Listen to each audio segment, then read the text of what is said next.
Media మిత్రులందరికీ కూడా నాకు నమస్కారం. మరి మొన్న తెలంగాణ ముఖ్యమంత్రి జనగామకు వచ్చినాడు. కలెక్టరేట్ ఓపెన్ చేయడానికి వచ్చి ఒక పబ్లిక్ మీటింగ్ ఏర్పాటు చేస్తున్నారు, పార్టీ పబ్లిక్ మీటింగ్. అంటే ఆ పబ్లిక్ మీటింగ్ ప్రజల కోసం, ప్రజలకు ఈ రాష్ట్ర ముఖ్యమంత్రిగా ప్రజలకు ఇచ్చినటువంటి హామీలు ఏమి నెరవేర్చింది, ఈ రాష్ట్రాన్ని ఏ విధంగా అభివృద్ధి చేసింది, ఇంకా ఈ రాష్ట్రంలో ఏ విధంగా అభివృద్ధి చేయబోతున్నది, ఈ రాష్ట్ర ప్రజలకు ఏ రకంగా తెలంగాణ ప్రభుత్వం ఈ ప్రాంతానికి కానీ రాష్ట్రానికి కానీ ప్రాంతానికి వచ్చి సమావేశం పెట్టినప్పుడు, బహిరంగ సమావేశం పెట్టుకున్నప్పుడు ఈ ప్రాంతంలో ఉన్నటువంటి సమస్యల గురించి ప్రజలకు చేయాల్సిన వాటి గురించి, చేసిన వాటి గురించి చెప్పుకుంటారు. మామూలుగా ముఖ్యమంత్రులు అక్కడ సమావేశాలు, బహిరంగ సభలు చెప్పుకునేది తమ చేసింది చెప్పుకోవడానికి, చేయబోయేది చెప్పడానికి సమావేశాలు పెట్టుకుంటారు. కానీ ఇక్కడ ముఖ్యమంత్రి వచ్చి ఆయన పెట్టినటువంటి బహిరంగ సభ నరేంద్ర మోడీ గారి తిట్టడానికి మాత్రమే పెట్టుకున్నట్టు మనకు అందరూ కూడా కనపడింది. ఆ సభ ఏర్పాటు చేసుకున్నది ప్రధానమంత్రి నరేంద్ర మోడీ గారిని తిట్టడానికి మాత్రమే జనగామలో బహిరంగ సభ పెట్టినట్టు మనకు చాలా స్పష్టంగా అర్థమైంది. ఈ రాష్ట్ర ప్రజలకు ఇచ్చినటువంటి హామీలను అన్నింటిలో తుంగలో తొక్కినటువంటి కేసీఆర్ ఈరోజు తీవ్రమైనటువంటి ప్రజల యొక్క వ్యతిరేకతను ఎదుర్కొంటున్నటువంటి కేసీఆర్ ఈరోజు ఏమీ పాల్గొన్నటువంటి ఫ్రస్ట్రేషన్ లో చాలా మంది అడుగుతున్నారు, ఆ ముఖ్యమంత్రికి ఏమైంది, మీ ముఖ్యమంత్రికి, తెలంగాణ ముఖ్యమంత్రికి ఏమొచ్చింది, ఆయనకి ఏమైనా మతిస్థిమితం తప్పిందా, ఏమి ఇట్లా మాట్లాడుతున్నది, ఏం భాష, ఒక ముఖ్యమంత్రి మాట్లాడే భాషన, ఆయనకి ఏమైంది అనేటటువంటిది ఎవరు పలకరించినా, వేరే రాష్ట్రాల వాళ్ళు కానీ ఇతరులు కానీ ఎవరిని అడిగినా ఏమైంది అంటే ఈరోజు అంత చిన్న స్థాయికి ఈరోజు ముఖ్యమంత్రి గారు దిగజారిపోయింది. ఆయన దిగజారుతనాన్ని ఈరోజు ఆ బహిరంగ సభలో ఆయన చాలా స్పష్టంగా ప్రజలకు కూడా తన దిగజారుతనాన్ని నిరూపించుకున్నారు. ఆయన మాట్లాడిన సమావేశంలో మాట్లాడిందంటే ఏంటి, బాయిల కాడ మీటర్లు పెడతారంట, మీటర్లు పెట్టామని ఒత్తిడి చేస్తున్నాడు, నేను మీటర్లు పెట్టను, నా ప్రాణమైన ఇస్తానని మీటర్లు పెట్టను అంటే ఏమి డైలాగ్ కొడుతున్నాడు ఆయన? ఎంత రైతుల్ని ఇంకా మోసం చేస్తాడు. మొన్ననే వరి మీద మోసం చేసే వరి కొనుగోలు విషయంలో కేంద్ర ప్రభుత్వాల మీద ఆరోపించి కేంద్ర ప్రభుత్వం మీద పెద్ద ఎత్తున రైతులకు వ్యతిరేకతను క్రియేట్ చేయాలని చాలా ప్రయత్నం చేసింది. దాంట్లో అట్టర్గా ఫెయిల్ అయిపోయింది.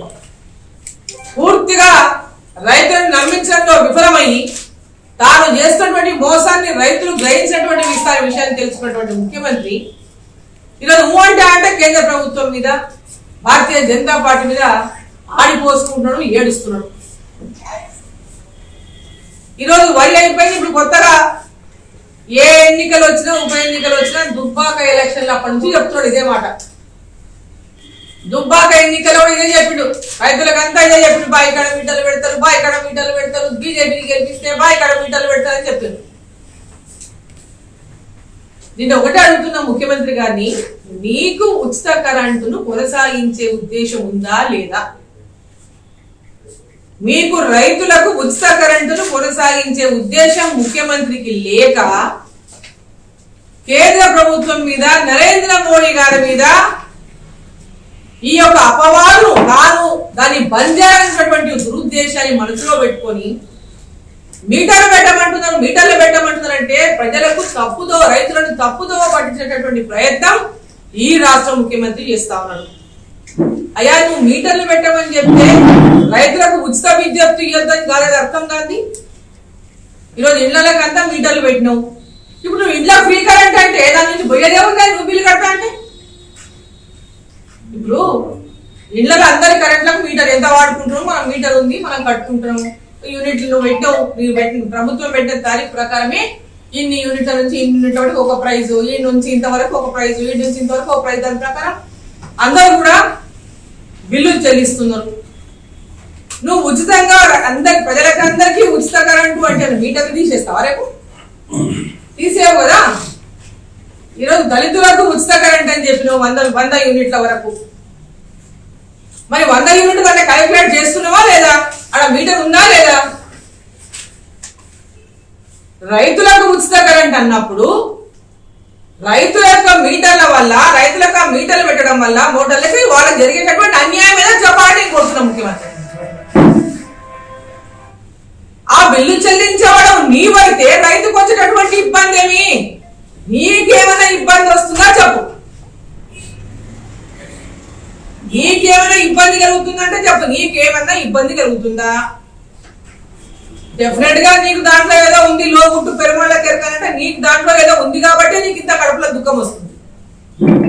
ఏదో దానిక నీకు ఉచిత కరెంటు పేరు మీద ఏదో దోపిడీ చేస్తున్నావు కాబట్టి ఆ మీటర్లు రేపు మీటర్లు పెడితే కరెంట్ ఎంత ఇస్తున్నాము రైతులకు, దాంట్లో రాష్ట్ర ప్రభుత్వం ఎంత రైతులకు ఖర్చు పెట్టినటువంటి స్పష్టంగా తెలిపోతుంది. నువ్వు నేలకు ఇన్ని కోట్లు పెడుతున్నా, వేలకు ఇన్ని కోట్లు పెడుతున్నా అనేటువంటి విషయం, నువ్వు ఎన్ని వేల కోట్లు రాష్ట్ర ప్రభుత్వం రైతుల కోసం ఖర్చు పెట్టినా అది స్పష్టంగా రైతులకు కూడా అవగాహన అవుతుంది. దాని గురించి నువ్వు బాధపడాల్సింది ఏంటో అర్థమవుతుంది. ఈ మీటర్ల వలన జరిగేటటువంటి నష్టం ఏందో చెప్పు. నువ్వు అడ్వాన్స్ గా రైతుల అకౌంట్లలో డబ్బులు వేసేయి, రైతుల ఖాతాలో అడ్వాన్స్ గా డబ్బులు వేసేయి. రైతులకు ఎంత కరెంటు కారుస్తుంటే అంతవరకు వాళ్ళు డిస్కమ్లకు చెల్లించుకుంటారు. దీంట్లో కేంద్ర ప్రభుత్వం ఇచ్చినటువంటి కార్యక్రమం ఉచిత కరెంట్ అనేది కొన్ని రాష్ట్రాల్లో ఆయా రాష్ట్ర ప్రభుత్వాలు, ఆయా పార్టీలు ఆయా రాష్ట్రంలో హామీలు ఇచ్చి అంటే కంటిన్యూ చేస్తున్నటువంటి పథకాలు. దాంట్లో తెలంగాణ రాష్ట్రం కూడా ఒకటి. ఇక్కడ మరి ఈ రాష్ట్రంలో హామీ ఇచ్చినటువంటి ముఖ్యమంత్రి గారు ఈ పథకాన్ని ఎత్తివేసినటువంటి ఒక దుర్బుద్ధి ఉంటేనే రైతులను రెచ్చగొట్టేటటువంటి ప్రయత్నం చేస్తా ఉన్నాడు.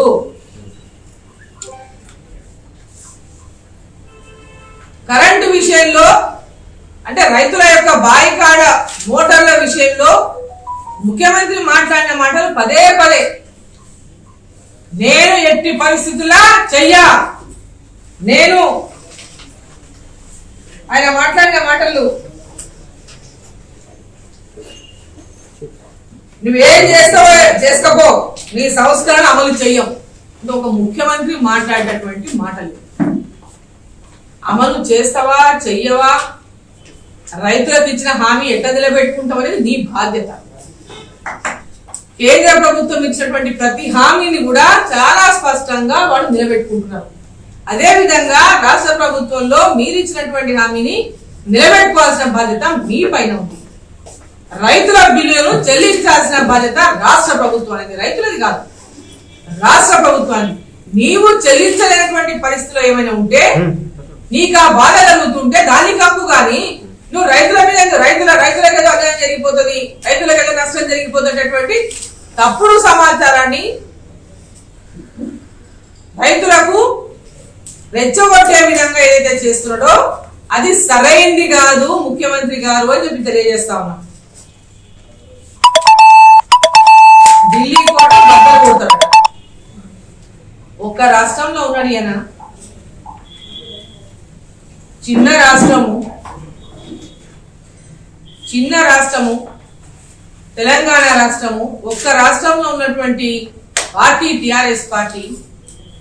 ఈయన నరేంద్ర మోడీ గారిని దేశం నుంచి ఎలగొడతాడట, ఢిల్లీ కోటను బద్దలు కొడతాడట. ఇదేమైనా ఒక భాషన? దేశంలో అనేక ప్రతిపక్ష పార్టీలు కొన్ని రాష్ట్రాల్లో ఈరోజు ఉన్నాయి. పక్కన ఉన్న తమిళనాడు కానీ, అవతల కేరళ కానీ, ఇటు ఒరిస్సా కానీ, ఇటు మహారాష్ట్ర కానీ, ఎక్కడ కూడా ఇలాంటి భాష ఏ ముఖ్యమంత్రి కూడా ప్రధానమంత్రిని అవమానించే విధంగా ఎవరైనా మాట్లాడుతున్నారా? తెలంగాణకు అన్ని రకాలుగా సహాయం అందుకొని, ముఖ్యంగా మన ముఖ్యమంత్రి గారు నెల కిందట ఢిల్లీకి పోయిన మాట అందరం చూసినాం. ఢిల్లీకి పోయింది కదా, ఢిల్లీకి పోయేసి వచ్చిండు హుజురాబాద్ ఎన్నికల తర్వాత. ఢిల్లీకి పోయేసి వచ్చి అక్కడ ఏం చెప్పి వారం రోజులు ఉండొచ్చిండు. వారం రోజులు ఉండొచ్చి ఏం చెప్పిండు, యాదాద్రికి ప్రధానమంత్రిని ఆహ్వానించడానికి వెళ్ళినా అన్నాడు.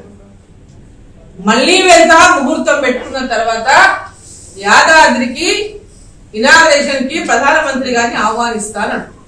ఇంత లోపలే ఏమొచ్చిందా ముఖ్యమంత్రి నీకు?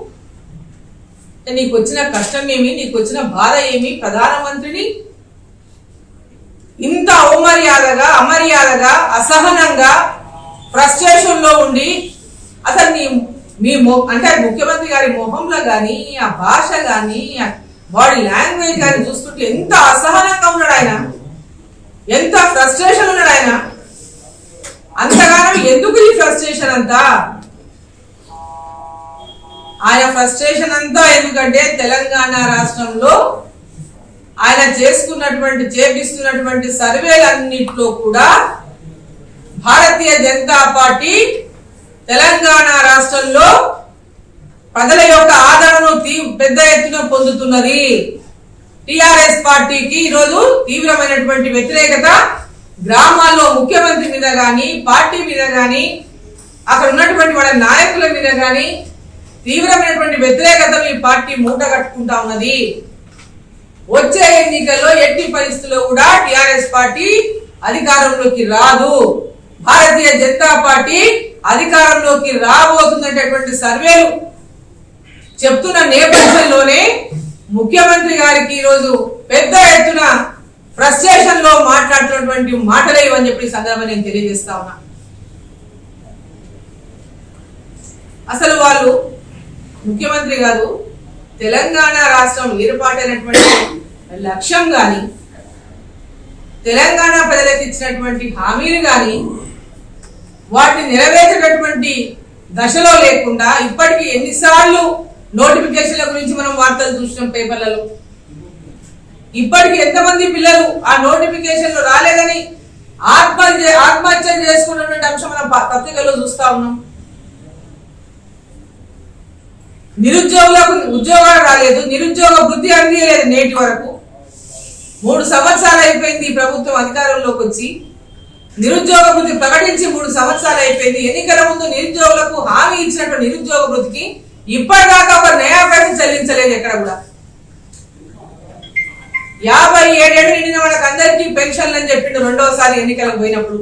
ఇప్పటిదాకా ఎక్కడ కూడా 57 ఏళ్ళు నిండిన వాళ్ళకి పెన్షన్ కాదు కదా, ఉన్న వాళ్ళకే ఎంతో మందికి తీసేసిన వాళ్ళకి కూడా తిరిగి 3 ఏళ్ల నుంచి పెన్షన్ ఇవ్వలేదు. వికలాంగులకు గాని, వితంతువులకు గాని ఇప్పటిదాకా పెన్షన్లు లేవు. గొర్రెల విషయంలో గాని, బర్రెల విషయంలో గాని ఆ పథకాల ఊసే లేదు. ఎక్కడ ఎన్నికలు జరుగుతుంటే అక్కడ తూతూ మంత్రంగా దాని గురించి మాట్లాడటం, ఎక్కడో చోట దాన్ని మళ్ళా ఇచ్చినట్టుగా ఫోటోలు దిగడం, దాని తర్వాత దాని కథ క్లోజ్. దళిత బంధు పథకాన్ని అయితే ఎంత మోసం అంటే అంత పెద్ద మోసం. దళిత బంధు పథకంలో హుజురాబాద్ కోసమే దళిత బంధు పథకాన్ని తీసుకొచ్చినటువంటి అంశం అందరూ తెలంగాణ ప్రజలకంతా తెలుసు. ఈ దేశంలో ఉన్న వాళ్ళకందరూ అన్ని మీడియాలో కూడా తెలుసు. కేవలం హుజురాబాద్ ఎన్నికల కోసమే దళిత బంధు పథకాన్ని తీసుకొచ్చిండు. అక్కడ పోయి ఏం చెప్పిండు?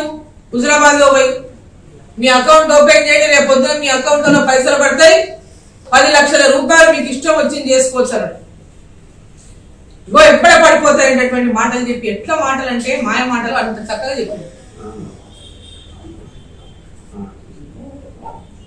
2వ తారీఖు రిజల్ట్ వచ్చేస్తుంది, 4వ తారీఖే దళిత బంధు అమలు చేస్తాను.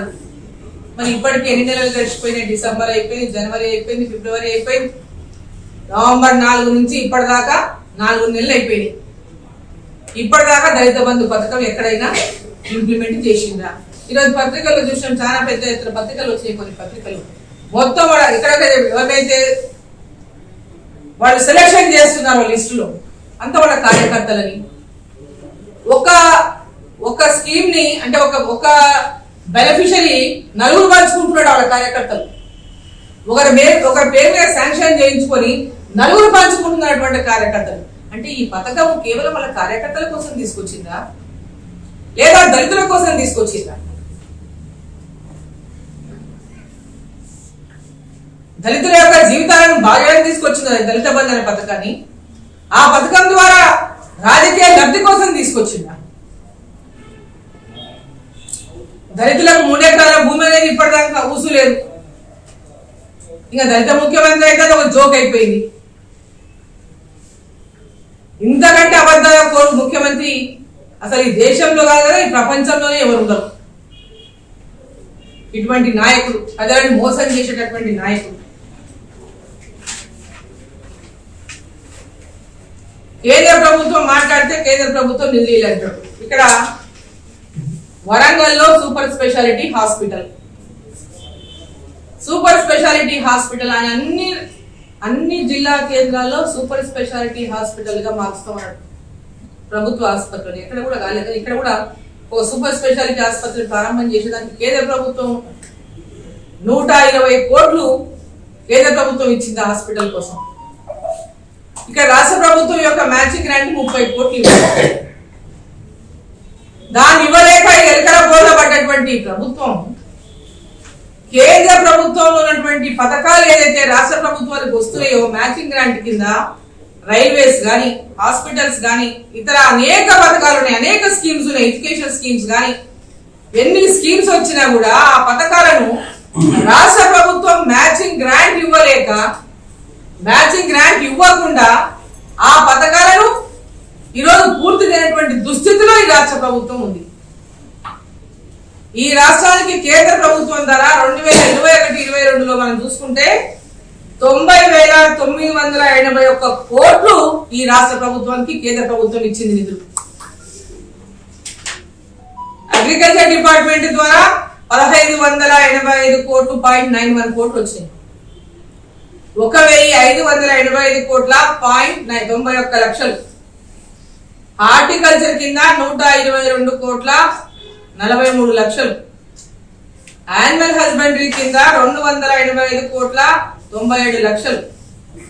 రూరల్ డెవలప్మెంట్ కింద 22,357 కోట్ల 99 లక్షలు.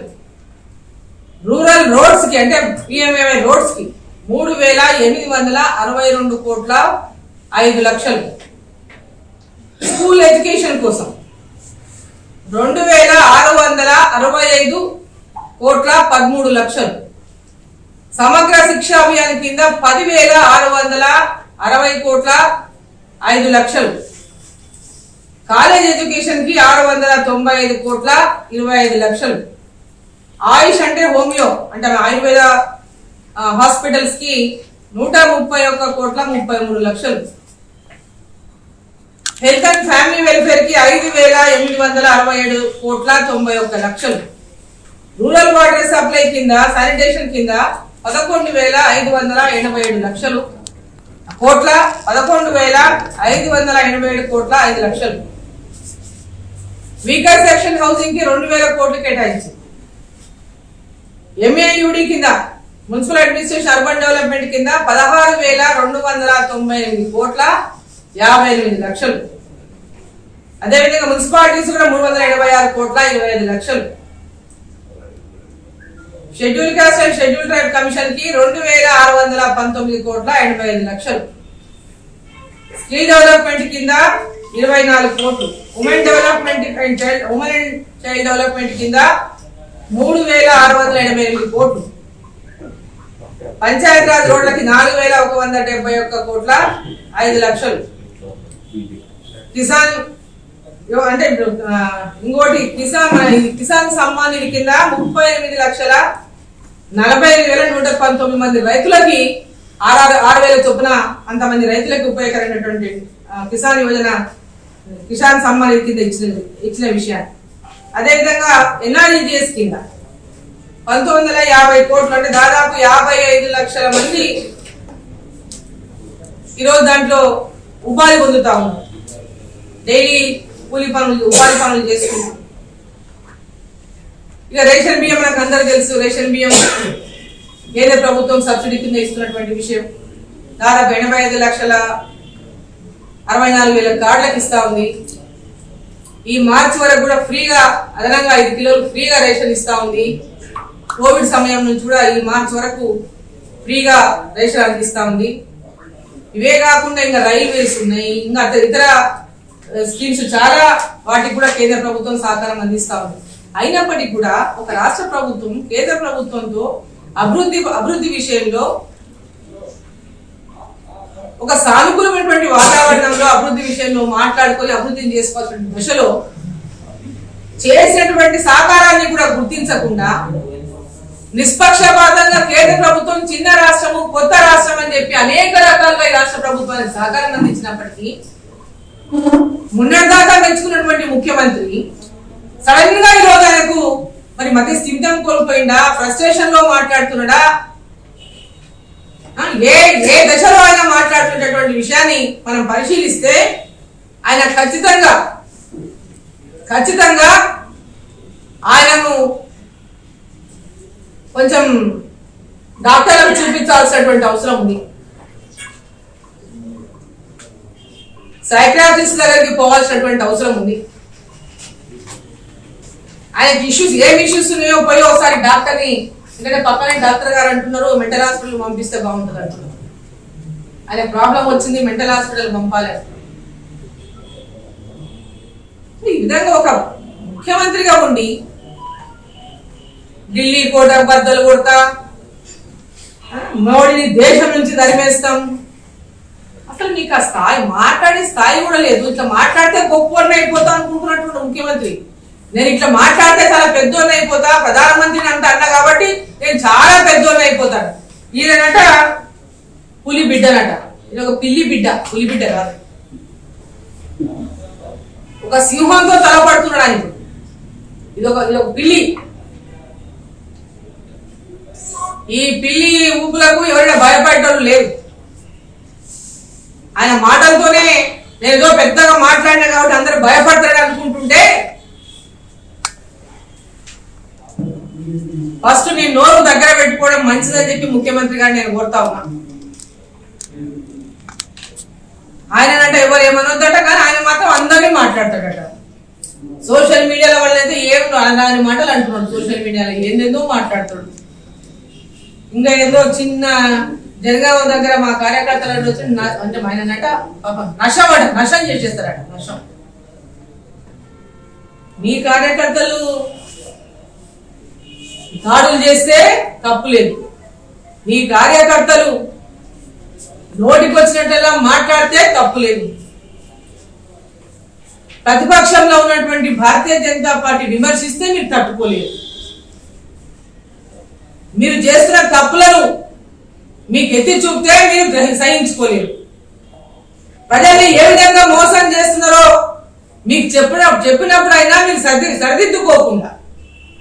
సరిదిద్దుకునే ప్రయత్నం కూడా చేయకుండా మమ్మల్ని అనేటటువంటి అహంకారంతోన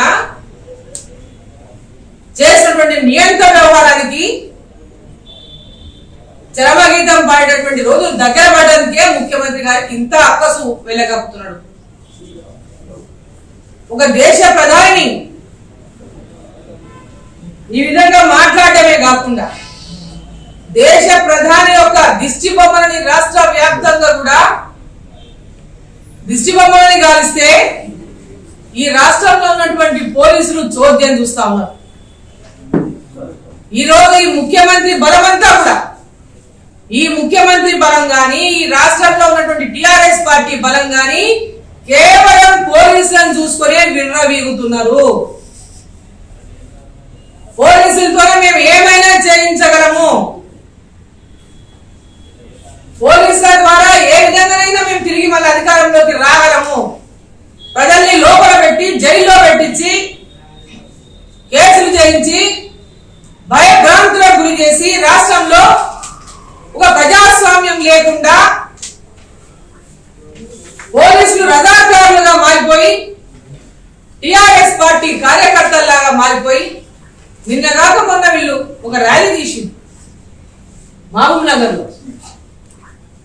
నగర్ ర్యాలీలో ఎవరికి ప్రధానమంత్రి గారి దిష్టి బొమ్మ దగ్ధం చేసేటటువంటి ర్యాలీ. ఆ ర్యాలీలో లోకల్లో ఉన్నటువంటి టిఆర్ఎస్ పార్టీ నాయకులు ర్యాలీలో కూర్చుంటే దాని పక్కనంతా ఉద్యోగస్తులు బైక్ల మీద ర్యాలీ తీస్తున్నారు. ఉద్యోగం చేస్తున్నటువంటి వాళ్ళు ఈ రాష్ట్రంలో పోలీసులకు కన్ను కనబడతలేవా? జిల్లా కలెక్టర్లకు కన్ను కనబడతలేవా? మరి సిఎస్ గారి దృష్టికి ఈ విషయాలు రావా? సోషల్ మీడియాలో పత్రికల్లో వార్తలు వస్తే వీళ్ళ కళ్ళకు కనపడవు. ఈ ప్రభుత్వ జీతాన్ని తీసుకొని పనిచేస్తున్నటువంటి ఉద్యోగులు ప్రధానమంత్రి యొక్క దిశబొమ్మను దగ్ధం చేసేటటువంటి ర్యాలీలో పాల్గొనడం అంటే ఇంతకంటే దారుణం ఇంకా ఏముంటుందని చెప్పి నేను ప్రశ్నిస్తాను. కాంప్లైంట్ ఇప్పటిదాకా రిప్రజెంటేషన్ ఇచ్చిన కలెక్టర్ గారు అక్కడ మా పార్టీ పోలీసులకి జిల్లా కలెక్టర్ కి ఫిర్యాదు చేసినా ఇప్పటిదాకా చెల్లడం లేదు. అంటే ఈ రోజు మీ ఎంబడి కండువాలు కప్పుకొని తిరిగితేనేమో వాళ్ళ ఉద్యోగులైనా పర్వాలేదు, ఇంకెవరైనా పర్వాలేదు. మా ఎంబడి ఏ ఉద్యోగం వచ్చి తిరిగినా, ఏ ఉద్యోగం కనీసం మా దగ్గర వచ్చి మాట్లాడిపోయినా, మా పక్కన ఒక ఫోటో కనిపించినా వాళ్ళ మీద హెరాస్మెంట్. ముఖ్యమంత్రి గారు ఆ కుర్చీ మీకు పర్మనెంట్ కాదనే విషయం మర్చిపోతున్నారు. ఆ కుర్చీ మీది పర్మనెంట్ కుర్చీ కాదు. ఉద్యోగులారా, ఆ కుర్చీ కేసీఆర్ ది పర్మనెంట్ కుర్చీ కాదు. ఆ కుర్చీ పోయిన రోజు, కేసీఆర్ కుర్చీ కూలిపోయిన రోజు మీరు ఈ తెలంగాణ ప్రజల విషయాన్ని గుర్తు పెట్టుకొని మసులుకోవాలని చెప్పి తెలియజేస్తాము. అధికారులు అంటే ప్రజల పక్షాన, న్యాయం పక్షాన పనిచేస్తున్నటువంటి మీరు అధికార పార్టీకి తొత్తులుగా మారితే ప్రజలు సహించరని చెప్పి తెలియజేస్తా ఉన్నా. సహనానికి కూడా ఒక అర్థం ఉంటది. ప్రజలు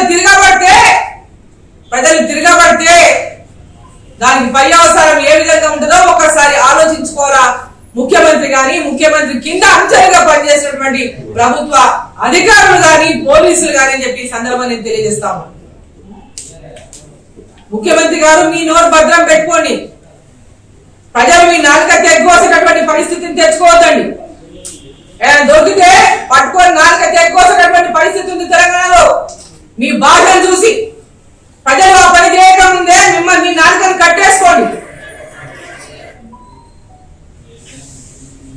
తెలంగాణ ప్రజలకు ఈ సంస్కారం మీరు అందిస్తున్నారు. ఇలా మిమ్మల్ని చూసి కొత్త పిల్లలు అయితే సంస్కారం నేర్చుకుంటున్నారు, ఏ విధంగా భాష వాడాలి అని. రాజకీయ నాయకులు, మీలాంటి రాజకీయ నాయకులను ఎవరేం మాట్లాడినా తప్పులేదు, ఎన్ని మాట్లాడినా తప్పులేదు. గౌరవం కోసం, ప్రజల సేవ కోసం ముందుకు వచ్చేటటువంటి వారికి ఏమి స్ఫూర్తి మీకు ఇస్తా ఉందని మీరని చెప్పి నేను అడుగుతా ఉన్నా. అందరు రాజకీయ నాయకులు మీలాంటి వాడేటటువంటి స్ఫూర్తిని ఈ దేశానికి అందిస్తున్నారు. మీరు అవినీతి పరుగా, ఈ రాష్ట్రంలో ఉన్న ముఖ్యమంత్రి పెద్ద జూటాకారు, పెద్ద అవినీతి పరుడు, భవిష్యత్ తరాలు ఈ విధంగా ఉండాలని కోరుకోవాలన్న నాయకులు ప్రజల సొమ్ముని, ప్రభుత్వం సొమ్ముని నీళ్ళగా ఖర్చు పెడుతుంది అధికారం కోసం. తెలంగాణ దగా చేస్తున్నటువంటి నీవు, తెలంగాణ ప్రజలకు మోసం చేస్తున్నటువంటి నీవు, రోజులు దగ్గర పడ్డాయి. కేసీఆర్ నువ్వు ఎన్ని తపస్సులు చేసినా, ఎన్ని అంటే ఎట్లాంటి చిల్లర మాటలు నువ్వు ఎన్ని మాట్లాడినా దాని మూల్యం చెల్లించుకోక తప్పదు మీరని చెప్పి ఈ సందర్భంగా తెలియజేస్తాం.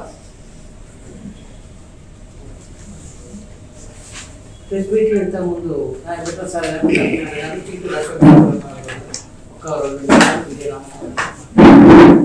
మాజీ మంత్రి గారికి, మిత్రులందరికీ, మా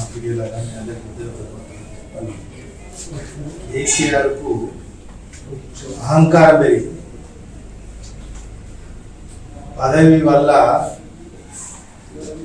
దురుసుతనం పెరిగింది. ఆయన అధికార పదవి, ముఖ్యమంత్రి పదవి హద్దులు దాటి మాట్లాడతారు. ఈ మధ్య కాలంలో అనేక రకమైన పరస్పర విరుద్ధ వ్యాఖ్యలు. ఏం మాట్లాడింది?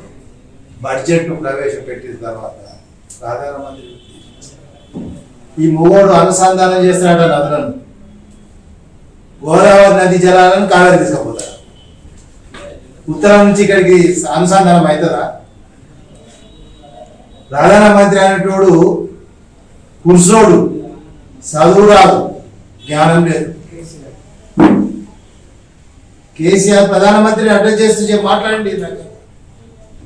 నదుల అనుసంధానం మీద నీకు అధికారం ఎక్కడిది? నువ్వు ఎట్లా చేయగలుగుతావు? అధికారం అంతా నా చేతులు ఉన్నట్టు మాట్లాడా. అనుసంధానము అసలు అది కానే కాదు, నీ వల్ల జరగదు, నువ్వు చేయలేవు, నీ పరిధి కాదు అని మాట్లాడిన కేసీఆర్ నిన్న మొన్న ఎక్కడ జనగంలో మళ్ళీ ఆలయంలో మాట్లాడుతున్నారు. ప్రధానమంత్రి కేంద్ర ప్రభుత్వానికి ఏమన్నా ధమాకుందా? 65,000 టీఎంసీలు దేశవ్యాప్తంగా లభ్యమవుతుంటే ఆ నీటిని వాడుకోలేని అసమర్థులు. మొన్ననేమో అనుసంధానం చేస్తే అధికారం పెట్టాడు, ఇప్పుడేమో 65,000 టీఎంసీలు 30,000 వాడుతున్నారు, ఇంకా 35,000 టీఎంసీలు సముద్ర పాలకి. అంటే మొన్నటి స్టేట్మెంట్ కు ఇప్పటి స్టేట్మెంట్ కు కొంత పిచ్చోడైడు, అద్భుత అప్పుతున్నాడు. ఇది ఒక రాష్ట్ర ముఖ్యమంత్రి, ఒక ప్రాంతీయ పార్టీ అధ్యక్షుడు. నీ స్థాయిని, నీ పరిధిని దాటిపోతున్నావు. నీ సైజ్ ఎంత, నీ శక్తి ఎంత? నువ్వు ఒక ప్రాంతీయ పార్టీ నాయకుడి. తెలంగాణ భారతదేశంలో ఉన్న రాష్ట్రాలలో, చిన్న రాష్ట్రాలలో మరి నువ్వు శక్తిని మించి మాట్లాడుతున్నట్టు కదా. నిన్న ఇంతసేపు పక్క మాట్లాడింది. నువ్వు ఒక ప్రధానమంత్రిని తరిమికొట్టావు. ప్రధానమంత్రి అంటే ఎవరు? రాజ్యాంగబద్ధంగా ఈ దేశ ప్రజలు ఎన్నుకున్నటువంటి వ్యక్తి. అది రాజ్యాంగబద్ధమైన పోస్టు. నీ స్థాయి ఎక్కడ? నువ్వు రాజ్యాంగబద్ధమైన ప్రధానమంత్రి స్థాయిలో ఉన్నటువంటి వ్యక్తిని నేను తరిమి కొడతా అంటే ఎంత? నీ అహంకారం ఏ స్థాయిలో ఉంది? నీ బల్పు, నీ పోకడ ఏ స్థాయిలో ఉంది? ఇది నిజంగా క్షమించరాని నేరం, ఇది రాజద్రోహం. నిజంగా ఈసారి గతంలో రాజద్రోహం కేసు కింద పాత్రికేయ మిత్రులను, రాజకీయ పార్టీల వాళ్ళను, ఇతర పార్టీల వాళ్ళను కేసులు బుక్ చేసి ఎప్పుడేసింది. తక్షణమే కేసీఆర్ గారు ముఖ్యమంత్రి రాజద్రోహం కేసు కింద బుక్ చేయగలిగినటువంటి మాటలు మాట్లాడినటువంటి కేసీఆర్ బుక్ చేయాలి, దాన్ని లోపడేయాలి. ఎందుకంటే నువ్వు హైదరాబాద్ లో ఉండి టిఆర్ఎస్ అధ్యక్షుడిగా దేశ ప్రధాని మాట్లాడము, ఇది నిజంగా అత్యంత ప్రజాస్వామ్య విలువలకు విరుద్ధం, రాజ్యాంగానికి విరుద్ధం, జాతికి విరుద్ధమైన మాట మాట్లాడినటువంటి కేసీఆర్ గారు తక్షణమే నువ్వు క్షమాపణ చెప్పాలి, ముక్కు నేలకు రాయాలి, ఒకసారి ఆలోచించుకో, నువ్వు దిగి రావాలి, క్షమాపణ చెప్పాలని నేను డిమాండ్ చేస్తున్నా. ఇంకా అనేక అంశాలు మాట్లాడారు. మొన్న ఇంకోటి ఏం చెప్పినాడు? రాజ్యాంగాన్నే మార్చాలండి. అసలు రాజ్యాంగమే పనికిరాదన్ను. నువ్వు ఉద్యమకారుని కదా, నీ వల్లనే తెలంగాణ ఉద్యమం వల్లనే తెలంగాణ వచ్చింది అంటున్నావు కదా. ఇదే రాజ్యాంగంలో ఆర్టికల్ 3 లేకుంటే, అంబేద్కర్ ఆర్టికల్ 3 పొందుపరచకపోతే ఈ తెలంగాణ వచ్చేదా? నువ్వు ముఖ్యమంత్రి అయ్యేదా? నీకు ఈ అహంకారం ఎక్కడి నుండి వచ్చింది? తెలంగాణ ముఖ్యమంత్రి కావడం వల్ల కదా. అదే రాజ్యాంగం కదా నీకు తెలంగాణ వచ్చినట్టు ఆర్టికల్ 3 ప్రసాదించింది. నువ్వు ముఖ్యమంత్రిగా ప్రమాణం స్వీకారం చేసినప్పుడు గవర్నర్ చేత ప్రమాణం స్వీకారం చేయించబడ్డావు, ప్రమాణం చేసినావు. నేను ఈ రాజ్యాంగ విలువలను కాపాడు, రాగ దేశాలు లేకుండా పరిపాలిస్తాను, దేశ సమగ్రతను కాపాడు. ఇవన్నీ ప్రమాణం చేసినావు. ప్రమాణాలు చేసి ప్రమాణం చేసి పాటించక మళ్ళీ ఇదొక రాజద్రోహం. రాజ్యాంగం నువ్వు 60,000 పుస్తకాలు చదివావు అన్న, మరి ఎక్కడ నీకు ఈరోజు ఫ్యూడలిస్ట్, గతంలో ఈ దేశంలో రాచరిక వ్యవస్థ, ఫ్యూడల్ వ్యవస్థ, భూస్వామ్య వ్యవస్థ, మరి అది పొందుపరిచే రాజ్యాంగం కొరకాను తహతాలాడుతున్నావు. నీ 60,000 పుస్తకాలు 80,000 పుస్తకాలలో ఇదే చదువుకున్నావా? ఈ రాజ్యాంగాన్ని మార్చే రాజ్యాంగం పట్ల మాట్లాడే హక్కును కోల్పోయినావు, రాజ్యాంగ విరుద్ధంగా మాట్లాడావు. నువ్వు దేశ ప్రజలకు క్షమాపణ చెప్పాలని నేను డిమాండ్ చేస్తాను.